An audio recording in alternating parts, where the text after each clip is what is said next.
एवं आज गोटे गोटे विकास विकास को मुख्य आधार कर आम गोटे कम्प्रिहेन्सिव बजेट आनी जो बजेट रे 15% आम एनहेंस कर परवर्ती अवसर रत्न भंडार खोलने जो कथा यशस्वी प्रधानमंत्री घोषणा करके निर्वाचन सभा मन क्रियान्वयन कराई आम संकल्पपत्र भी लिखिलु गत बजेट 15% आम बुद्धि करचु बजेट आधार एवं सबुठ बड़ कथा ये बजेट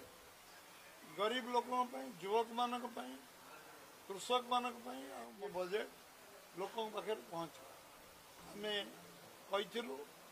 जे आम गुरुत्व दबु कृषक मानक आम एथर 58 जगार शीतल भंडार करने बजेट प्रावधान कर शीतल भंडार सबु ब्लॉक महिला मानक आखि आगे रखिए बजेट हो 75 वर्ष भीतर जो मौलिक समस्या समाधान हो पारना तार समस्या समाधान करने शीतल भंडार हम जो नुआ शीतल भंडार हम जो शीतल भंडार अचल सचल कर कृषिभित्तिक शिल्प आम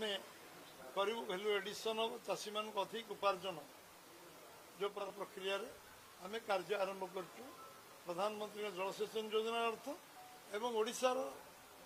बजेट मिसिकी जलसेचन व्यवस्था करा गोटे बड़ पैकेज हम जमी आज आम प्रधानमंत्री स्वप्न देखते द्विगुणार चाषी रोजगार हो तापाई आम प्रोसेसिंग यूनिट लगेबू एग्रोवेस्ट इंडस्ट्री लगेबू जलसेचन व्यवस्था को समस्त एनश्योर करूँ जो 70 भाग जमी जलसेचित अच्छी 100% कर चारोटी फसल करने जलसेचन व्यवस्था को अग्राधिकार कौटी चेक डैम दरकार चेक डैम करा कौटी बृहत जलसेचन व्यवस्था करा कौटी विभिन्न प्रकार जलसेचन प्रकल्प करने व्यवस्था है सरकार सबु प्रकार सहायता जोगे देवे एवं माँ भौणी मानक आम सुभद्रा योजना कथा मुझे एवं लखपति दीदी 25 लाख लखपति दीदी परिवार योजना ए वर्ष आम टार्गेट नहीं चाषी मान किसान सम्मान योजना जो वंचित होती प्रकृत चाषी मान किसान सम्मान योजना जोड़ा जो मैंने चाषी मान जेकोसी जिनस को मार्केटिंग करवा एवं भैल्यू एडिशन कर प्रक्रिया 25 लाख जो प्रधानमंत्री कहते लक्षपति सेल्फ हेल्प ग्रुप भौणी मान लक्षपति दीदी हे एवं सब प्रकार सहायता जोगे दिजाई ओडिशा सरकार केंद्र सरकार मिलित भाव में ये लखपति दीदी परिकल्पना जो लखपति दीदी योजना अंतर्भुक्त है एवं से मार्केटिंग से सेल्फ हेल्प ग्रुप व्यवस्था एवं पर्याप्त लोन व्यवस्था करने आम सरकार संकल्प नहीं एवं युवक मानक कर्म से निज गोड़े छिड़ा हे एवं आज माँ भौणी मान लखपति कर जो स्वप्न 3 कोटी माँ मान भौणी मान करने संकल्प नहीं 25 लाख माँ भौणी ओडिशा नियुक्तर प्रक्रिया आरंभ होती सबू स्कूल शिक्षक नियुक्त करा जो खाली पड़ा पद पदवी सरकारी पदवी सबको पूर्णांग करा एवं प्रति कैलेंडर ईयर 1 लाख चाकरी सृष्टि करा जो वैकेंसी पोस्ट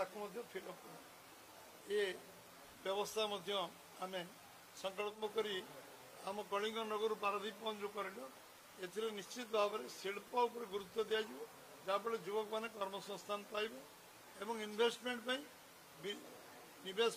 3 दिन धरी जो 3 धार्य सरकार आसवार 50 दिन पर